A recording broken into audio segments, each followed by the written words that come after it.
এত রোদ যে আসলে তাকানো যাচ্ছে না বাইরের দিকে, মাথায় কাপড়টা দিয়ে নিয়েছি। আমি আমার সেই বিখ্যাত চিলা ব্রিজের উপর দিয়ে যাচ্ছি এখন। তো আসলে চিলা নদী ভরা থাকলে কেমন দেখে, কতটা সুন্দর লাগে সেটাই আপনাদেরকে দেখাবো। দেখুন নদীটা একদম কানায় কানায় পরিপূর্ণ হয়ে গেছে দুই সাইডেই, ভালোই লাগতেছে। ওই যে সুন্দরবন, আমার বিখ্যাত সুন্দরবন। আর যে ট্রলারগুলো দেখতেছেন, এই ট্রলারগুলো হচ্ছে আপনার এরা ভাড়া নেয়।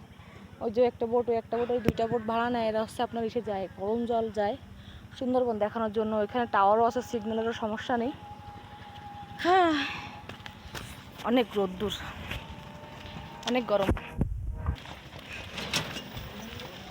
কি রোদ! বাহ বাহ, এত রোদে কী করে মানুষ পারে কে জানে, কিন্তু আমাকে তো বেরোতেই হবে, যেহেতু আমি একজন প্রফেশনাল ব্লগার।